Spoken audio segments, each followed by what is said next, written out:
Hi everyone, welcome. Today in front of me are HyperX Cloud Mix Buds, and I'm going to show you how to uninstall your app from an Android phone. Let's get started. There are two ways of doing it. The first one is going to Play Store and searching for this app, HyperX. Now you have to open it, and there is a button Uninstall. That is the first way.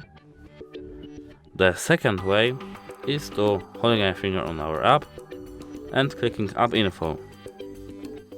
Now we have to click Uninstall, like that, and click OK. And that's it. Like and subscribe for more resets of videos and hope it helps you. Goodbye.